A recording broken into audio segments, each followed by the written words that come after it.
Oblivious people don't realize their own insensitivity. It's quite common to see people who are unaware of others' kindness. But what about a malice? Some people in the world just let sarcasm and a spitefulness slide, thinking that's just how things are. I was surprised when someone pointed this out to me later. It was exactly what I was like. My name is Jessica. My husband, Brian, and I, who work at the same company, just got married at the end of last month. Jessica. The beginning is crucial in marriage. My married friends all mentioned. I never thought I would encounter mother-in-law problems. That's what I thought. But the seeds of conflict were also present at my husband's family home. About 2 weeks after we got married, the summer break arrived.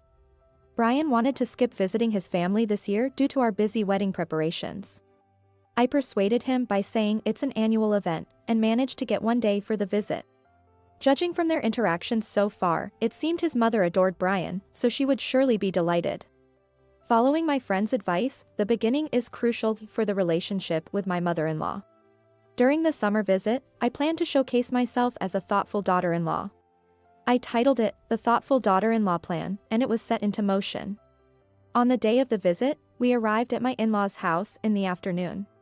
When we rang the doorbell, "Welcome back, Brian," greeted us with a big smile from my mother-in-law. "Been well?" My father-in-law asked with a grin, appearing shortly after. Actually, I'm not too comfortable around my father-in-law. Sometimes our eyes meet, and I feel like I'm being observed. He seems kind, though. I looked away and watched my mother-in-law, who was happily chatting with Brian. I was thinking how much more pleasant it is to watch someone with an expressive face like hers, when suddenly our eyes met and she gave me a clearly displeased look. That made sense. I had been staring rudely. Sorry. I was just lost in thought. I apologized. If you're tired, you didn't have to come back with him, she retorted. Huh? But Jessica came for. Brian started to say something, but at the same time, my father-in-law called him over with a Brian, and Brian went to him with a sigh. Now, it was just the mother-in-law and me. A chance for recovery. Jonah. Is there anything I can help with? At first, my mother-in-law seemed grumpy, but then she had a sudden idea and asked, could you go shopping for something we're running out of? She wanted herb-infused seasoning. You might not know this, but Brian really likes it. There's a shopping center about 30 minutes from here. Her expression was now cheerful, quite a change from earlier. Understood. I'll go and get it. I replied, readily accepting the task. In fact, I also love the same seasoning. It's not widely popular, so it's not always easy to find, and I had trouble locating it in the same chain of shopping centers before. Worried it might be sold out, I checked nearby import stores and called to confirm they had it in stock. I found a store about 15 minutes away by car and promptly headed out. Returning home in less than an hour, I saw my mother-in-law preparing tea in the kitchen. Oh, you're back early. Did you not find what you were looking for? Don't say you couldn't buy it because it wasn't available. Do you think that would be acceptable? Of course, it's unacceptable to return empty-handed. What? She was visibly surprised as our eyes met. You actually found it? She asked, shocked, so I explained. I went to a different store. It's only a 15-minute drive from here. They carry a wide range of products from the same manufacturer. You should definitely check it out. That should be a thoughtful daughter-in-law. I thought I must have impressed her, but she looked like she had just eaten something bitter. Jonah? Did I do something wrong? I just remembered something else we need. This time, we really have to go to the shopping center. I understood the situation, noticing her expression, while my mother-in-law began writing a shopping list. Then my husband, Brian, appeared and said, Oh, Jessica, you're back? Going out again? To the shopping center? I'll come too. Leave the heavy lifting to me, he said. Brian, I was just preparing tea. Jessica's not a child, she can go alone, can't you? If there's time for tea, why don't you go? Don't make Jessica do it. I insisted Jessica should go. It seemed the mother-in-law had been looking forward to tea time with her son. Why don't you have tea with Mom? I'm fine, I suggested to Brian. But she quickly refused. No, just do what you want. Let's go then. Finally, some alone time. It's like a date. It's a shopping trip. I thought to myself, amused by Brian's cheeky grin. When we returned from shopping, it was already time for dinner. Brian. Your favorite sushi tonight. Mother-in-law announced cheerfully, having dropped her earlier grumpiness. She must be a straightforward and loving person. I ordered from our usual place. Deluxe sushi, just for the family. With a lacquered black sushi container on the table, my father-in-law was already seated, smiling cheerfully. We were invited to sit down, so we took our seats. Brian peeked inside the sushi container and said, "Hey, Mom. One of these is different." True to my husband's observation, one of the sushi containers had different toppings. Egg, shrimp, tuna. It was the standard assortment. Oh, that, my mother-in-law stopped making soup and began arranging the sushi containers. According to her, the sushi restaurant made a mistake in the order. I was surprised by her casual acceptance. Did you ask for a refund? A refund? Well, it's our regular place, so. Even if it's a regular place, they should correct their mistake. It's none of your business. I'll deal with it later, she concluded loudly. A bit irritated, she placed the standard assortment in front of me. Puzzled by this, my husband said, "Hey, why does Jessica get the standard one? Just call the restaurant and have them exchange it." Although he spoke the plain truth, I do prefer the standard assortment because of my simple taste. Jonah, please don't worry about it. It's unfortunate about the restaurant's mistake, but I actually prefer this one.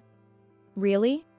Yeah, I remember you always eating mostly desserts at sushi places.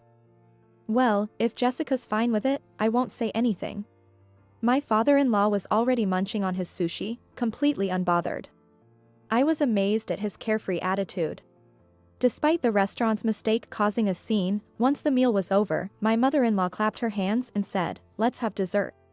Brian's favorite, cheesecake. I prepared just enough for the family. It's also my favorite. She opened the box and began placing slices on plates. But it seemed there were only 3 pieces for Brian, my father-in-law, and herself. No piece for me? Hey, where's Jessica's piece? That's because I prepared only for the family. What do you mean? Flattering and pretending to like something. There's a limit to being cunning. Sending you to chase for a non-existent item and you still act all composed, even recommending the store to me. Jessica's like this naturally. It's not flattery. She's seriously like this. A rapid-fire argument ensued between mother and son, which I couldn't keep up with. Meanwhile, I noticed my father-in-law smirking at them. Reminds me of the old days. My late mother used to torment my wife from the beginning of our marriage. Only for the family, so the daughter-in-law gets nothing, she'd say. His comment seemed meant only for me. What do you mean? Jessica reminds me of my wife. Always accepting everything positively, always smiling. Back then, she was quiet and always ended up crying when scolded. So, I'm similar to mother-in-law? At least I'm not crying. In our family, a daughter-in-law isn't considered part of the family. She's more like a convenient housekeeper. My wife is just repeating what she experienced in the past with you. His whispered confession and smiling face made me feel nauseous. Ahaha. I couldn't help but laugh out loud. The room went silent, and all eyes turned to me. Now I understand this family. Since I'm not considered part of it, I'll file for divorce. The carefree old man was the actual cunning one. What? Came the shocked responses, followed by Brian sighing heavily. Jessica, please don't divorce me. I'll just cut ties with my mother, okay? What? Cut ties with the mother-in-law? Not the father-in-law? What do you mean, Brian? You'd abandon your own mother for this woman? A woman who's nothing but a flatterer, a nasty person. I raised you with care, and you choose her over me. Shocked by her words, I stood there stunned. No matter how positively I tried to hear it, it was criticism against me. The words from my mother-in-law felt less like a loving mother's concern for her son and more like a woman's scorn for infidelity, which sent chills down my spine. My husband, Brian, unfazed, directed a cold gaze at his mother. That's the problem. What? Mom, you don't truly care about me. You're just pushing your feelings onto me. If you really cared about me, you wouldn't treat Jessica, my chosen wife, with such deceit and declare her not part of the family. His words made me recall everything that had happened at my in-laws' house. The deluxe sushi and the cake my mother-in-law ordered, just enough for the family. I had assumed it was a coincidence or a mistake by the restaurant, but it was all her spite. She wanted to show me I wasn't part of the family. Brian, unaware of his father's deceit, must have thought I was suggesting divorce because of his mother's mistreatment. My mother-in-law, who had suffered similar treatment in the past, now doing the same to me, and my father-in-law, who had enjoyed watching and not intervening. What a perfectly matched couple.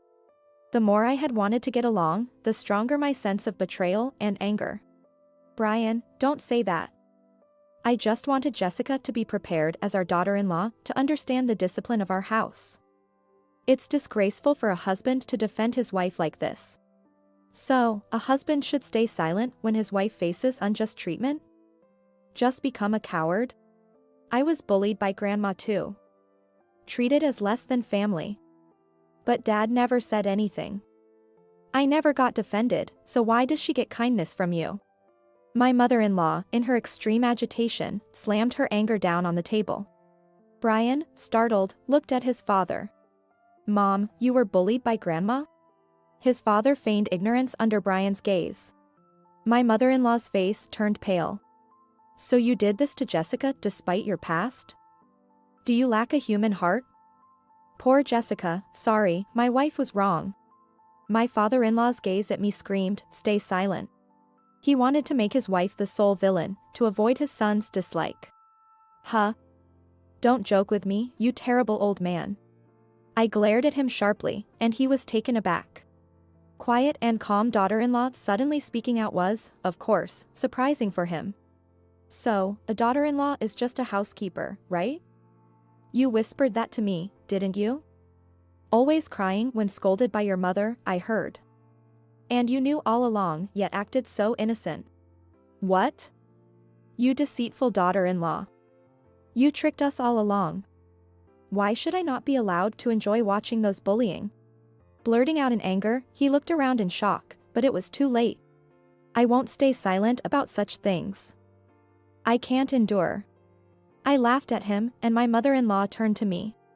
You understand my feelings, right? You have a kind husband, but I didn't. I had no choice.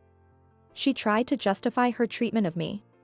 No, I don't understand at all. If you feel remorse, why not apologize first? You weren't forced by anyone, were you? A person who willingly does bad things they experience to others, even if the world forgives them, I never will. I responded sternly, then turned to Brian. Cutting ties should be with both parents, not just your mother. Brian sighed deeply and nodded, of course. After that, Brian cut ties with his parents. We changed our contact information immediately, but my mother-in-law, thinking an apology would fix everything, came to our house several times. My father-in-law, due to the past I revealed, was in a sort of domestic separation. He loved Brian too but blamed me, saying, it's your fault for everything. Apparently my mother-in-law kept digging up the past, arguing with him, it's your fault for not defending me, and they constantly fought. They tried to appeal to us, but I coldly turned them away, warning, next time, I'll call the police.